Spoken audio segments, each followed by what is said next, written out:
Our world exists as it is.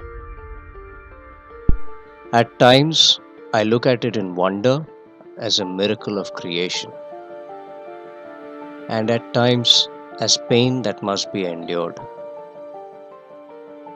Sometimes there's a window when I get to ponder why. I got attached to my prejudices and biases to the extent of making it a part of my identity. We all connect the dots differently and therefore have different personalities and identities. Every sensory input, guided by the flavors of my identity, was automatically categorized as good, evil, desirable, undesirable, socially acceptable or not, beautiful, ugly, etc. While I'm in my comfort zone, this works just fine.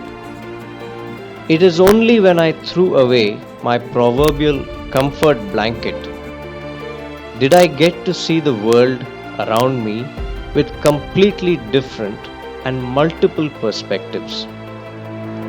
The world exists as it is. It is our point of view that changes everything.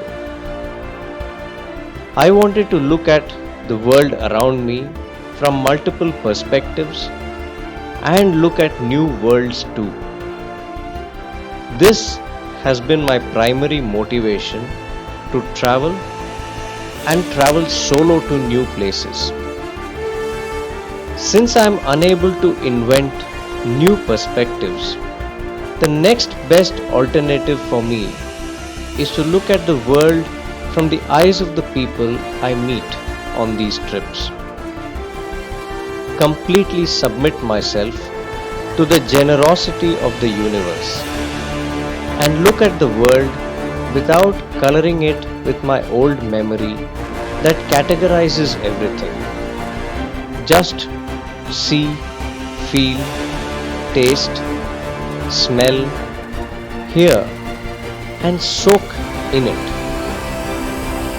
To absorb without positive or negative associations. When one starts to observe every sensation as just a sensation, many things change.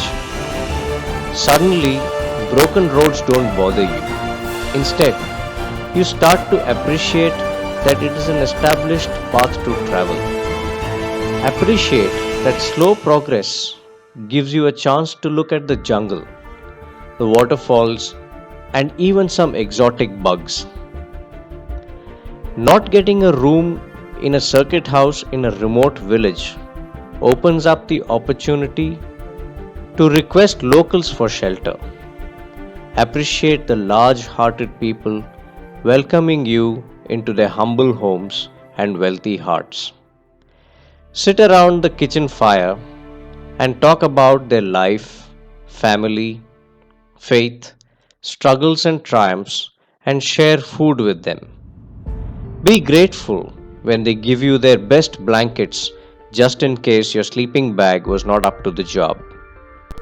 The monk who has assimilated wisdom way beyond his 26 years of age. This wisdom liberates him from the burden of ego that comes with acquiring knowledge.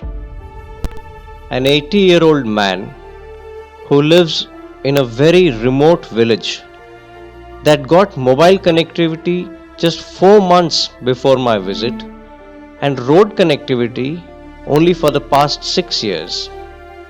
Yet, the village elder talks softly and slowly explaining his position on global affairs such as the trade wars between US and China. People who are wealthy enough to have a brand new 4x4 SUV parked in front of their house and yet choose to live in traditional bamboo houses. A chance meeting with a bunch of young men turns out to be the beginning of a great friendship. When you travel, you become the world. These are some of the reasons why I ride. These are some of the reasons why I want more of us to travel. Explore the world around on a motorcycle and the world within through new paradigms. From experience, I can show you the way. Truth you have to find for yourself. Let's go for a ride. It'll change your world as it has mine.